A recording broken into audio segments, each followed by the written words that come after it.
And thanks everyone for joining the Living Wage Community of Practice call this morning. There looks to be a dozen of us practitioners on the line, and it sounds from Christy's roll call that some of you aren't able to use the mic at your end, but are probably hearing the call okay. So we will save questions to the end and either hope that your mics work then, or we will use the type function that you'll see in your little control panel to the right of your screen to take questions at the end. So today's call is around building the case for employers, enrolling employers in the living wage campaign, building employers advisory, and we're really lucky to have both Adam Vasey from Pathway to Potential and Deanna Ogle from Living Wage for Families campaign. Adam is in Ontario and Deanna is out here in BC.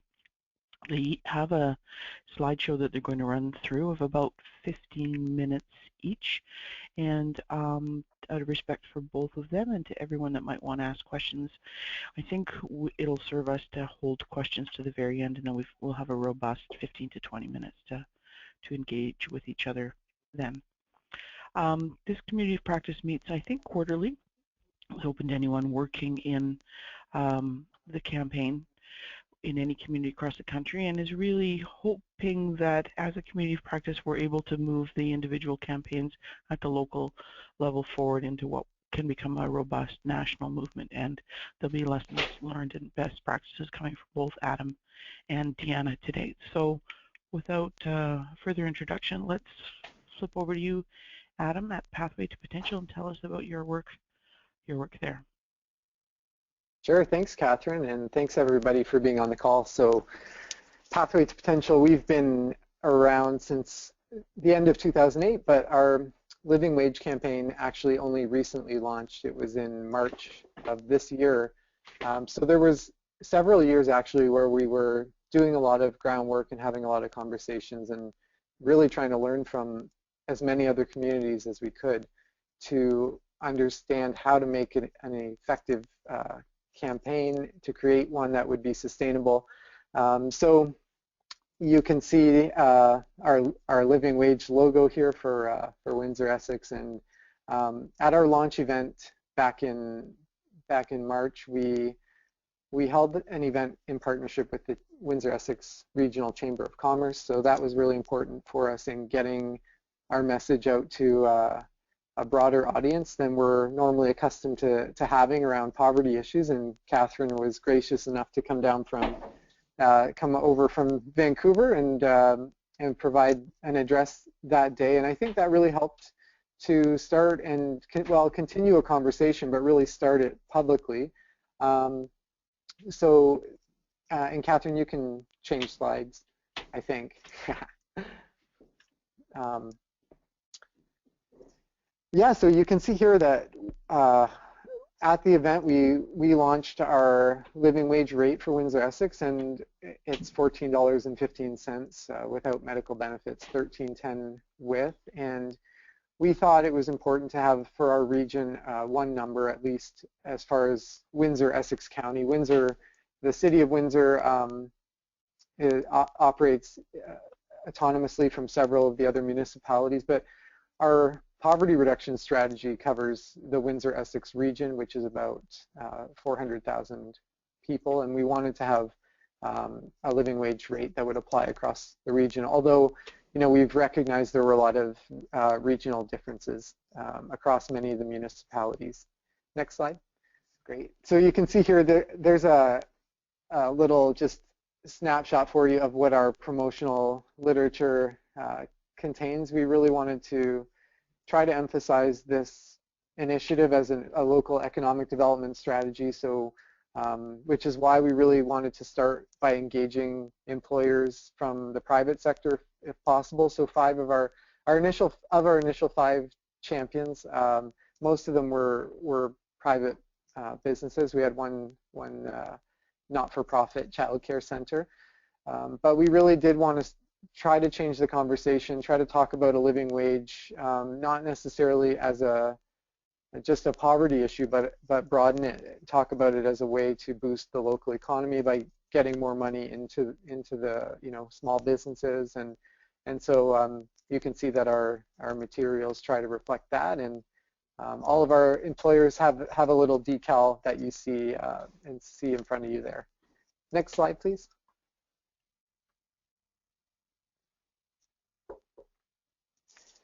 So this just gives you a quick snapshot of these were our initial 5 champions. So we had a local credit union, a small creative company, a film production company, a daycare, and a roofing and construction company. So we wanted to have a diverse group for our initial launch and make sure that people could see that this was something that even in sectors that historically might be fairly low paying, that we could show that there are employers out there who see a value in paying a living wage and are willing to talk about that and talk about the value that has for them and for the community. Next slide. What the employers are saying, you can find, there's actually a great video that Suede Productions, one of our living wage champions, produced, and you can find it on our YouTube channel if you go to livingwagewe.ca. But these pictures that are coming up, and you can just sort of, Christy, cycle through them fairly quickly, they just give a snapshot of just, we wanted to have a quote on each one about why they chose to pay a living wage, and these were actually posters that we left with each of the employers.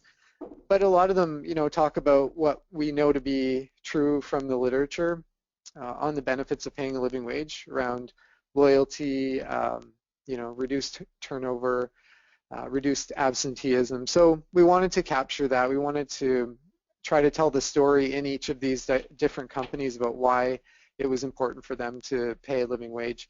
And so you can see that on the left-hand side here, we just an example of some media coverage we got. But actually, at the launch event that we held back in March, the Windsor Star did a front-page story on one of the employees from Elite Roofing and Construction and talked about why that was so important for her and let her basically tell her story about why, as a single mother, it was really important for her to earn a living wage and what that allowed her to do. And so it was quite powerful. And I think for us it was a big win because we had always had trouble getting the Windsor Star, which is our main newspaper, to really cover a lot of poverty-related issues in any depth. So I think this is where we started to see that partnership with the Chamber paying off, is the fact that I think it attracted a little bit more attention than it might have if we had just kind of talked about it as a pathway to potential event. So, and I think obviously we recognize that because we're talking about a living wage in the context of a broader movement that's really going on across the globe around adequate wages, whether it's minimum wage, living wage, and income inequality. I think that all plays a really important role because it's more top of mind for a lot of people. People sort of, I think, now have a much better sense of the issues and the difference between a minimum wage and a living wage, and that all helps. That all helps the momentum locally, because I think now, whereas a couple of years ago I would get a lot of questions about, well, that we're sort of confused around the difference between minimum and living wage. Now I think people are starting to get it, and recently we just launched. We had a media event highlighting several new living wage employers from the not-for-profit sector and one public institution, our local public health board. So right now I think we're close to 15 right now, living wage employers. I think we've got a couple in the works, so I'm not exactly sure where we're at as I speak, but we're starting to now see that, as we moved from our launch, which put the spotlight more on the private sector, and then we moved to really recruit not-for-profit organizations for our next phase, we wanted to be able to tell that story, to talk about the fact that if organizations in the community that have a mission to address poverty and really help our most vulnerable, if they can't pay a living wage, then that's something we have to talk about, at least have a conversation about, and it is a question of values and principles, and I know there are challenges for a lot of organizations, but we wanted to give not-for-profits an opportunity to say, what, it's a struggle, but we took this issue to our board of directors, and we had a great conversation, and they committed to doing this because they feel like it has to be has to be done if we're going to be consistent with our mission. So we thought that that was a really good contrast to our initial work in the campaign around sort of the private sector. And now we're still working very actively to try to engage both companies from all sectors, companies of all sizes, and from all industries to try and get as diverse a group as possible. This is just gives you a sense of some of those organizations that were part of the second wave of living wage champions locally. So our Workforce Development Board, Family Services Windsor-Essex, which had to bring up several employees to get to that living wage. There's another organization not listed here, but that also had to bring up 19 employees from below living wage to above. I think they were earning a minimum wage. So, that's a question we get asked a lot from media. Is like, well, we're in a lot of these organizations already paying a living wage, and I'm always very honest. I say, yeah, absolutely, but that's by design. I mean, we've always approached our strategy, our campaign locally as, for this first year, really focusing on those early wins, like who can we get on board? And it's basically good PR for a lot of these organizations, and it helps them get their messages out, and it helps us to build that critical mass that we think is going to be essential for us to move our work forward. So, we're not pretending that all of these organizations had to do this immense amount of work in order to get employees from minimum wage all the way up to 14, 15, but we're saying that they're all champions. They're all committed to this, and they're committed to it moving forward as well as we adjust our living wage rate. So I hope that gives everyone a good picture of sort of what has been happening in Windsor over the last several months, and I'll probably leave it there just so Deanna can have plenty of time, and then we'll have, I'm sure, a good amount of time for discussion. Thanks, Adam. That was a great snapshot of the wonderful work you've been doing in Windsor and Essex, and this will leave us lots of time for questions at the end. I appreciate that. Deanna, can we go over to you now to do same and go through your presentation? Sure, that's great. So just skip past this one into the next one. I think folks are familiar with our campaign. We're the Living Wage for Families campaign. We're based out of Metro Vancouver. And Christy, can you just get to the next slide? And so we're hosted, we are a standalone campaign. But we're hosted by First Call, the BC Child and Youth Advocacy Coalition, so an organization that works on child and family wellness. In particular, they're well known throughout BC for their annual child poverty report card. So they do a lot of work around child and family poverty, and we flow out from that work. So the big focus of the Living Wage for Families campaign is our work on addressing family poverty. And we also work with the CCPA, who are the folks who do the math. They're the ones who do our annual calculation report. So the living wage in Metro Vancouver is $20.68 an hour. So the challenge for us is that's well over double the minimum wage. So the minimum wage in BC, it recently increased by 20 cents an hour, hooray. And that's a sarcastic hooray in case folks who didn't grab that. That's clearly not enough. It's $10.45 an hour. So our challenge in recruiting employers is we're asking them to pay double the minimum wage. It also provides a really unique conversation around affordability. So if you can skip ahead to the next slide, we can talk a little bit about our goals. I think it's really important to talk about what our goals are as a campaign, and so all of our work flows out from that. So to talk about our goals a little bit, mostly to engage all sectors. So we have a pretty wide group that we say we want to engage in actions that will increase the number of families making a living wage across BC. This is our engagement goal. The second goal is to talk about the living wage, but it also is our conversation around policies that governments can implement that would lower the living wage. So we're looking at universal childcare there, or in BC where individuals pay a monthly fee for basic health care provision, and that comes from the provincial government. So that's another policy action that has a big impact on working families.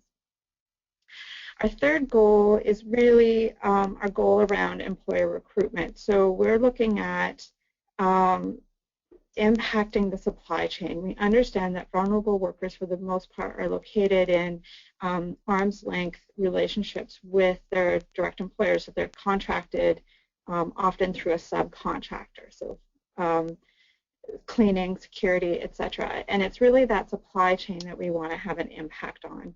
Now, what we need to do in order to impact that supply chain is to get a critical mass of employers.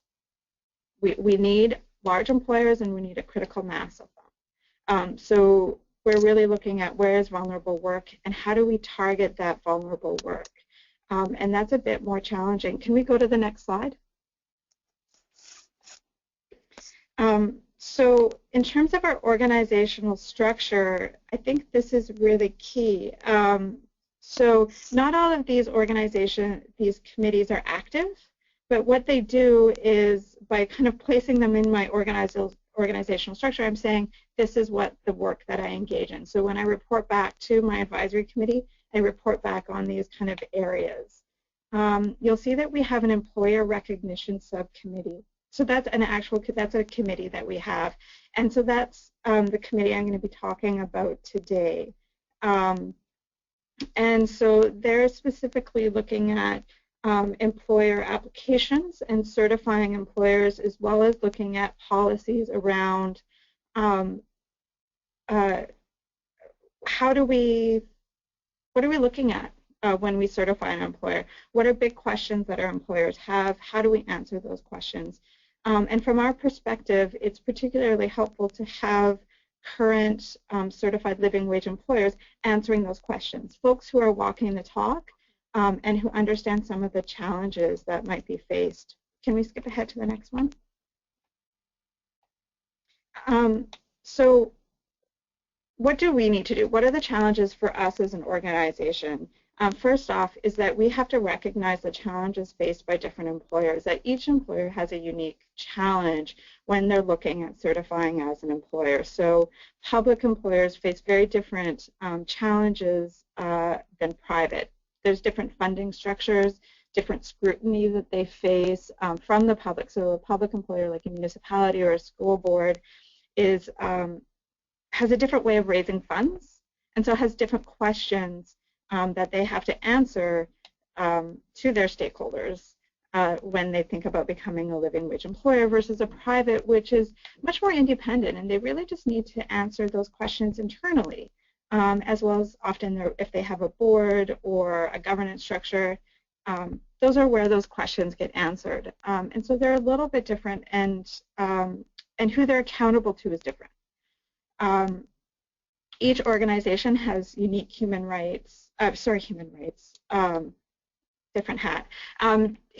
resources and procurement structures. So each employer has their own way of going about and doing things, and so that has to be a unique conversation. We need to provide a network of support for companies transitioning to a living wage policy with it. So we need to have somebody that they can ask questions to who can speak the language that they're speaking. I've never been in a position where I've done procurement on a large scale. I've never done that in a company. That's fine. I'm an organizer. But who can I link them with that is doing procurement and has done it successfully?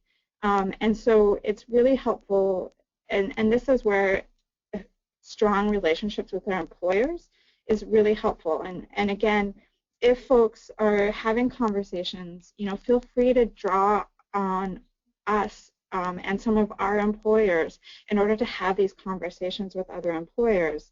Our employers are always really happy to talk about their successes. And they're happy to talk to other folks who are doing those challenges. They want to share what they've done. They want to talk about it. They want to be in this club, the Living Wage Club. And so providing them with opportunities to have those conversations is a really great way for them to feel like they've done something. And they have. So, so for example, you know, one of the big challenges is procurement. So how do we get procurement folks talking to each other about contracting? And what does that look like? For the different groups, Vancity versus, we have a tech company, SAP, have very different procurement structures. Vancity is local, whereas SAP is national. The procurement that happens from the Vancouver office is actually done in Toronto. And so I'm often talking to somebody in Toronto about the living wage in Vancouver. So there's opportunities there for sharing, and I think we need to see that as something that employers want to do. Can we move to the next slide? And then, so specifically, what do they need to do when they're sitting on an employer recognition community? And what are they doing as an employer? The biggest piece that all of our employers have to do is communicate about the living wage internally to their staff and contractors. And this needs to happen regardless of the size of the employer, whether you're an employer who has 3 staff or an employer with thousands of staff. You need to communicate internally about the living wage. We ask them to be willing to share their experience with other organizations and companies that are hoping to follow a similar path. Just be willing to talk about it and let us know whether you would prefer to do that individually or as a group.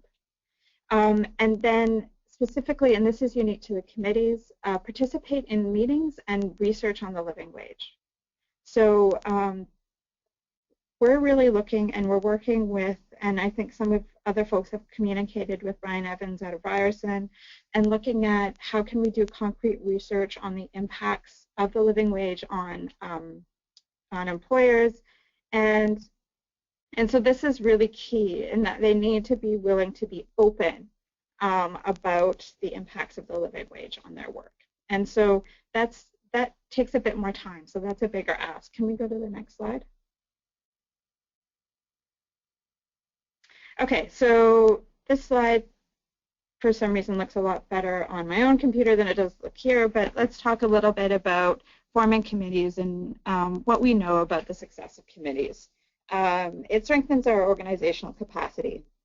The wider our reach, the stronger we are, and it can help provide a legitimacy. It's a lot easier for me to go back to an employer with a really concrete question if I can frame it as, our committee asked this question, versus when I have to say, oh no, this is just coming from me. So it provides legitimacy to our issue. It means I can ask the hard questions to our prospective employers, and it also can sometimes help me in saying, you know, it's not me, it's the committee. You know, and I know some of us do this with boards. You know, we do this as nonprofits. It's not unique. And it also provides different perspectives, which is really key. You know, we all kind of know our own little areas well, and that's great, but the broader we do that, the better. Challenges with forming committees. It takes time. Time costs, staff time costs money. So funding, time to participate effectively. Turf issues is a big one, and that's, you know, we all kind of have a sense of turf issues within probably the nonprofit or anti-poverty communities where we work. Of course, that's present.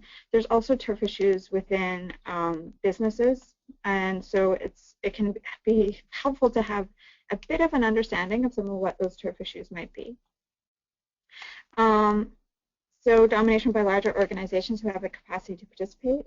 You know, and this, of course, is true that our larger businesses have the capacity to allow their staff to participate in committee meetings on staff time versus those individuals participating on their own. You know, the capacity of a small business owner versus Vancity are very different. And then kind of notes that you don't see the perceived or actual costs of participation outweigh the benefits. So what are the benefits that employers are getting back from participating on a committee, and how can we ensure that that they feel like they're getting their time worth. So those are kind of challenges that we face. And so it's next slide. So when an employer, I'm going to go very, very kind of detailed here around the employer approval process for how we certify employers. We request that employers submit an implementation plan that is then reviewed by our employer committee, our employer rep. And our implementation plan is a bit different than Adam's form. So Adam has a form where we request a more detailed plan. I think there's pros and cons to each one. So the form is really easy for small employers, but when we're talking about larger employers, they need to go into a bit more detail about who is specifically going to be in charge of each area of implementation. So who in HR is in charge of this? Who in procurement is in charge of this? Who's making sure HR and procurement are both doing the work?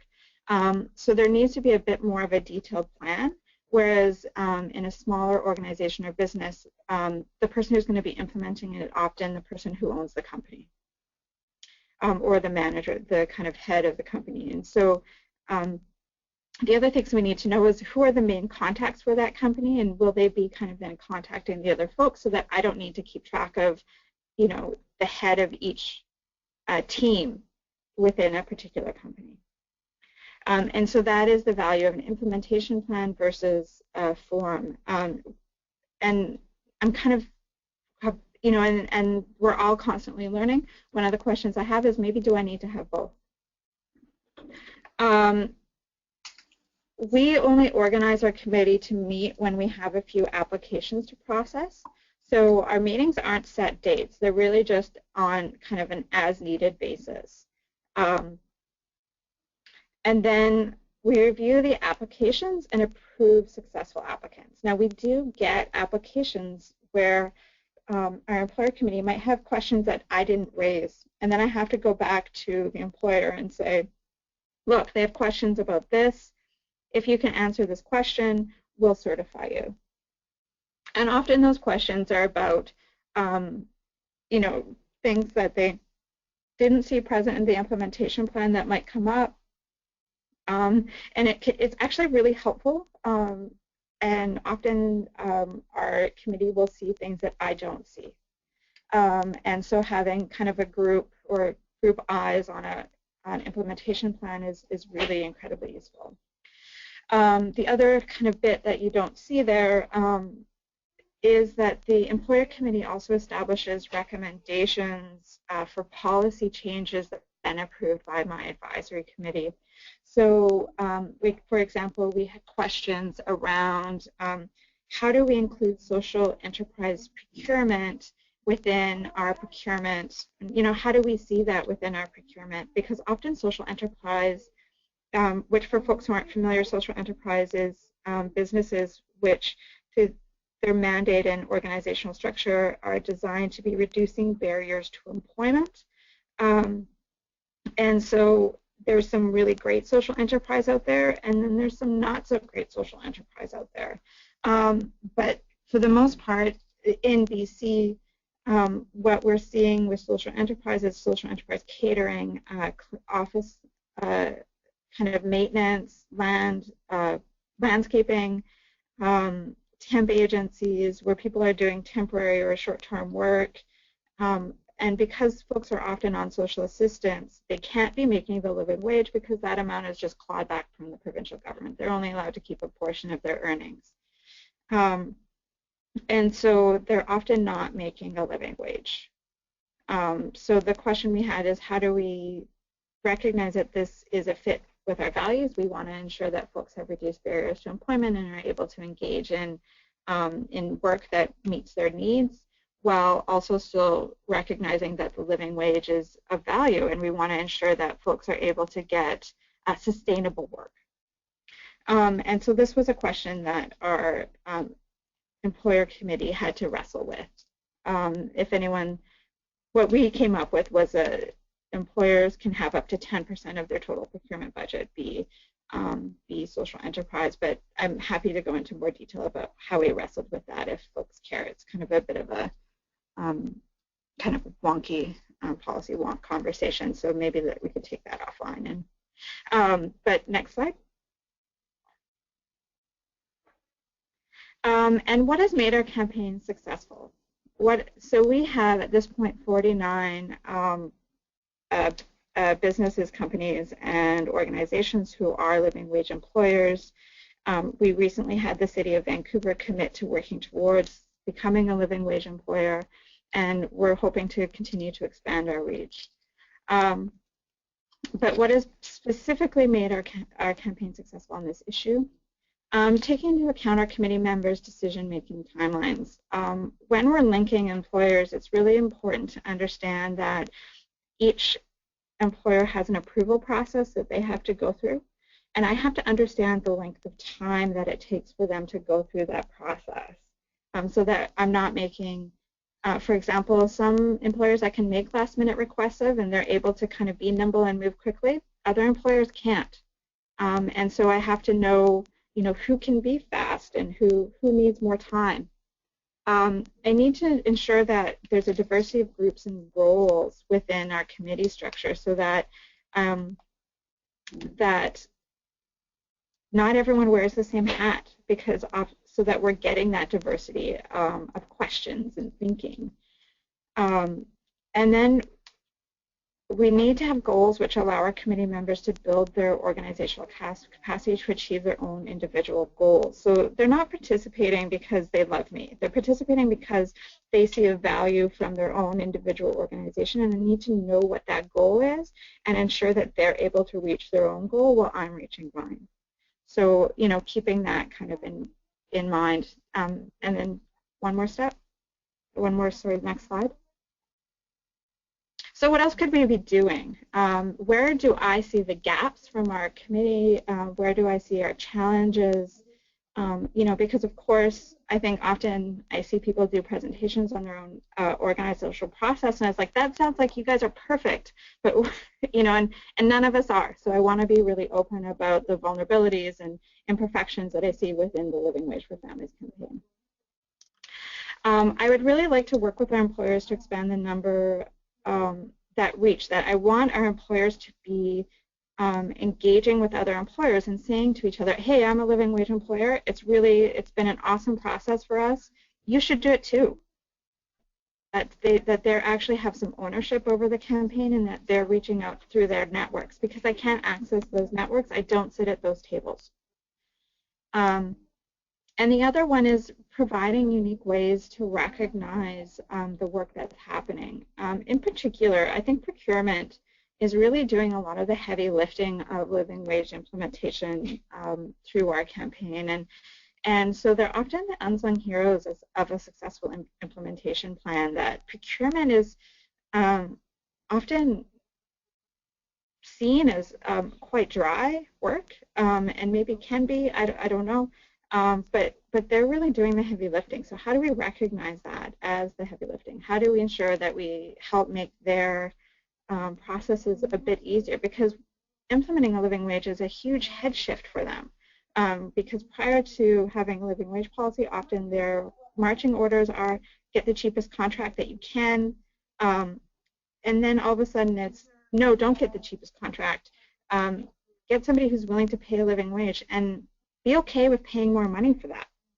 That's a huge head shift for them, and so recognizing, how do we recognize that work? Next slide. Okay, so again, we have 49 living wage employers. Again, we have decals that go on windows, same with Windsor, and we continue to build that. So that's it for us. I'm happy to have questions on any specifics that we do. We do work with communities outside of Metro Vancouver to support certification for those committees where there's not active committees. Where there's active committees, we have certification agreements in Fraser Valley and Victoria, where we're helping to certify employers in those regions. So we're happy to kind of support any certification process. So I guess we're moving on to questions. Thanks. Thanks, Deanna, and thanks for sticking to time and moving through what was a ton of material, really, really useful stuff. So for folks on the line, and there's a 15 or 16 participants in the call, we've got an open forum for questions now, and we'll direct questions to both Adam and Deanna. Let's see, does anyone on the call want to put up their hand to ask a question? Let's see if the...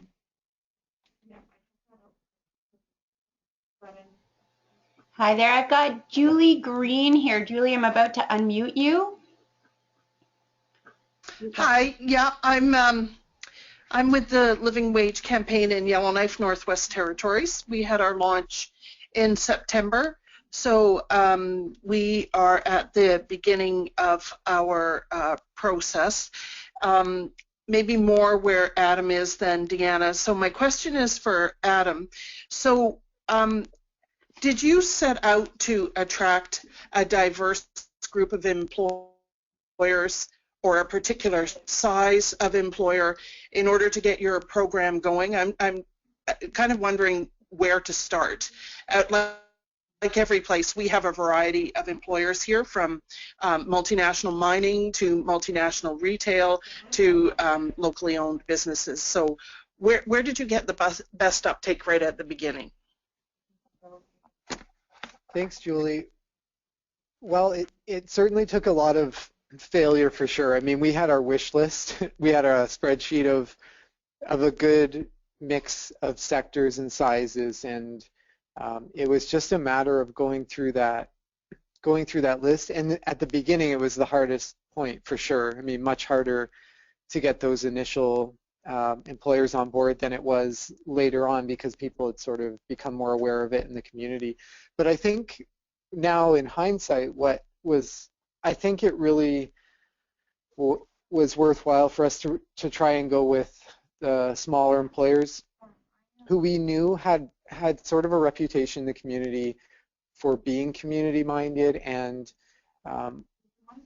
with a couple of them for sure, like there was just a culture at their companies like Spotvin, the design company, and Wade Productions, where they just kind of saw the value in doing this. As you know, in the case of Spotvin, you know, millennials owning the company, it just seemed like a really good fit. So I think, although we had our wish list and we weren't really successful with getting those like really big, high-profile companies on board initially, we certainly, I think, it's worked out well that we had the companies that we did as a starting point, and a credit union. We always thought a credit union sort of a great champion, and should be kind of not easy, but should be an early win, you know. So we put that call out, but it was definitely a lot of hard work, and a lot of asking, and you know, a lot of rejections,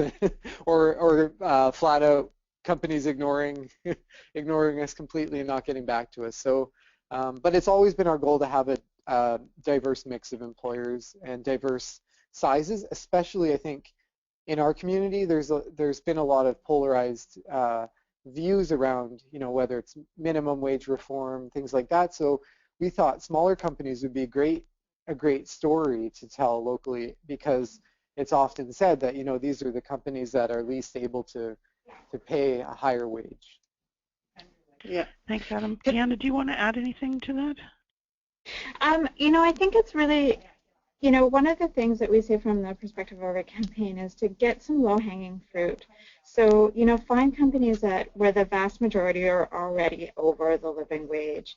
You know, initially we want to make sure, just get folks where it's as easy as possible to recruit, and who you have relationships with already, and to have those conversations rather than to make those cold calls, you know. And then as you kind of expand your reach or expand awareness in your community, you can start with some of the more challenging employers, but really kind of start with folks, you know, where there's already a values fit, and potentially where that it's not a huge amount of work for them to sign on.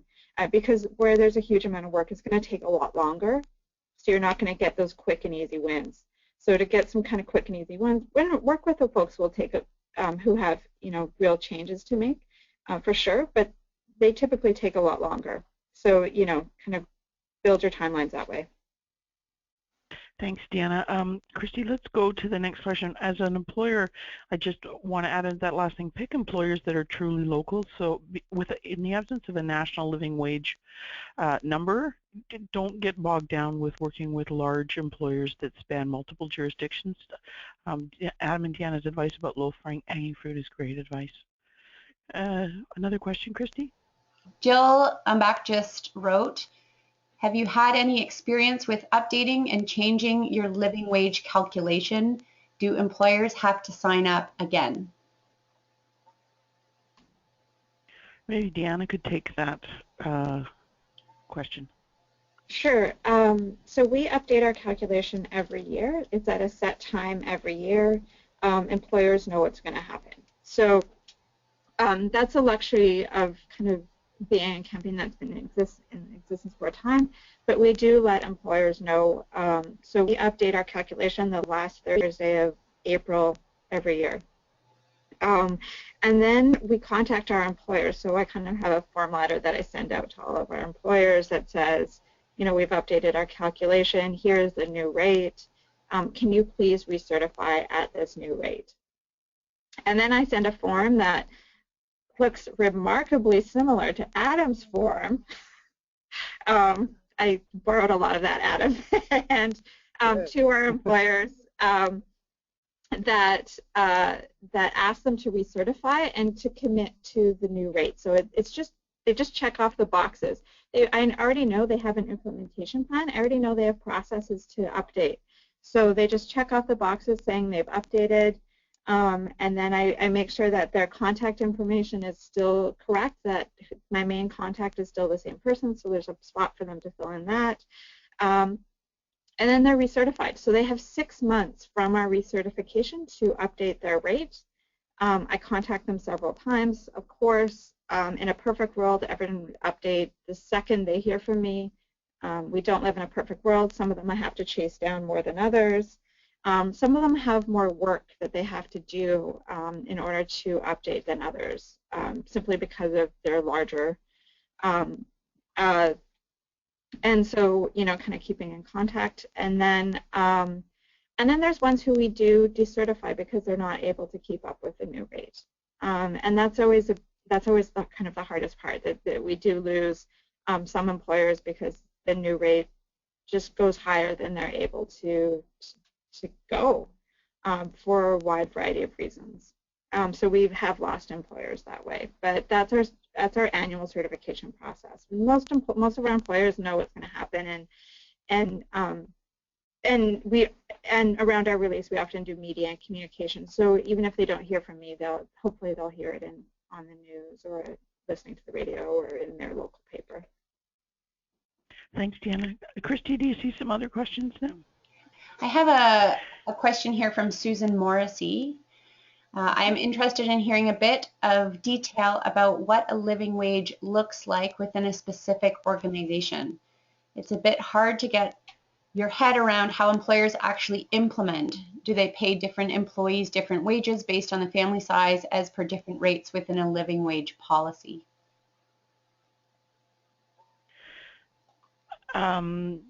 Maybe I'll just provide a quick answer to that. There is an established national methodology now based on a family of 4. And so regardless of what the different employee population may be in a given employer, the living wage is the living wage is the living wage based on the local calculation for that family of 4. Where it may differ for an employer is a different wage may be paid to employees that get full benefits, because those non-mandatory benefits get calculated into the total living wage, or where they have on-call contractors, the base wage may be higher, but there's not a different wage for each employee based on their family structure. That would be impossible for the campaign to do. So just like the minimum wage, the living wage is set at a certain amount based on a cost of living in a certain area. I'm just going to jump in here. You know, I think that often we want to calculate based on different family sizes to talk about the realities and experiences of poverty in our communities. But from an employer's perspective, they're prohibited from paying different rates based on different family makeups. That's actually in BC, that's against the Human Rights Act. That's a violation. And we don't want our employers looking into or prioritizing different family sizes. Historically, when that happened, children and women were paid lower amounts. So we want to ensure that, yes, we want to have a conversation on poverty, but we want to separate that from employer implementation. Employer implementation is one wage rate, and then they pay. Some of our employers have different base rates for whether or not there's different things that we recognize, whether or not, like sick leave, healthcare, extended healthcare, etc. But for the most part, the biggest question we get from employers is around wage compression. And what we say is that that's your responsibility, and it's your responsibility to do the internal communication to ensure that your employees are comfortable with the fact that their neighbor or person they work beside is going to get a wage bump. And we're doing that wage bump so that that person can meet their expenses in their community. And so that it's really key to emphasize to employers that they need to do the internal communication to have a conversation around why they're implementing a living wage, why their neighbor may see a wage bump. Thanks, Deanna. Christy, do you see other questions? I've got a couple, but I do. We're going to try and give Greg one more chance here. Greg? Okay. Am I on now? You're on. Can you hear me? Welcome. Hey, thank goodness. Well, thank you all, particularly Deanna and Adam, for sharing your experience. So my question is around the Living Wage Employer Implementation Plan. So just a little context for folks on the phone. In Waterloo Region, we launched our Living Wage Employer program last November.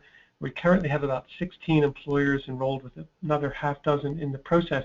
And when we started, we actually used just a kind of an employer, we copied from Hamilton, employer certificate, I forget what we called that thing. But then we also created a survey tool, kind of like what Adam uses in Windsor, which we now use as kind of our first step in the process to gather information, because what we wanted to do was collect data on the number of employees and things like that. And it's working in that we're able now to go back to the first group of 10 that signed up last year and follow up with them, and we're finding out that several of them have increased the number of employees over this past year, and so it's useful data for us. But I've had one occasion now, we created for ourselves a guide to becoming a living wage employer, where we copied a lot from Living Wage for Families. And I've had so far one employer where we've taken the step of actually asking them to develop a living wage employer implementation plan, and I foresee us using that a bit more. And so my question for you, Deanna, is there's a sample in the guide, and we have a sample as well. But do you have kind of like a template for them to fill in, or is it just this sample and then they create whatever implementation plan they have, and the committee comes back with them with that? Yeah, that's a great question, Greg. And I think now our implementation plan looks very different for different employers. So some of our smaller employers, their implementation plan will just actually even be like a half page. So right. They'll just say, for the folks who haven't seen our guide, it's the implementation plan goes through direct staff, contracted staff, and then each section also says that they have to name who will be doing it. So sometimes they just say, the person responsible, I'm the owner of the business, all our direct staff are over, we have this one contract, but a cleaning contract, but it's taken care of through our lease. We're not able to control it. we'll bring it up with our landowner next time we renegotiate our lease, but we're not hopeful that we'll have any impact, and then they're done. It's really, really short, really, really quick. Other employers who, for example, Integris, which is a credit union out of Prince George, they did the calculation themselves. So their implementation, because there was no active, they had to work to get an active calculation in Prince George. So they included the calculation spreadsheet so that we could double check. They included the benefit spreadsheet where they calculated the value of their benefits so we could double check. They also included a very detailed implementation plan because they had several branches that had to be shifted. So they included each of their locations, who was in charge, and so it was a much broader implementation plan. So, that one was, I think, 6 pages versus 1 page. So it is really varied, and I find that it's harder for smaller employers to do the implementation plan. It's much more challenging. They really struggle with it.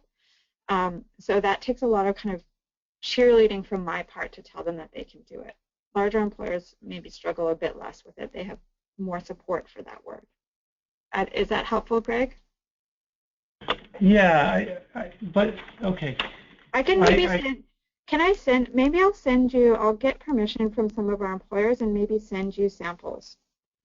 Well, I guess what I'm wondering, what I'm kind of musing in my mind, even as you speak, is thinking, I mean, it's very helpful in the guide to have the sample implementation plan.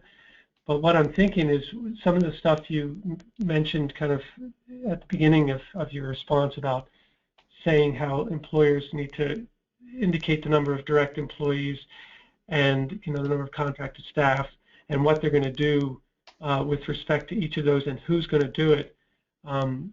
It might be useful even just to have kind of an instructions to employers. I'm kind of thinking as I engage with other employers to say, we'd like to complete an implementation plan, and this is what we need, and here's an example, or something like that. You don't have anything like that, do you?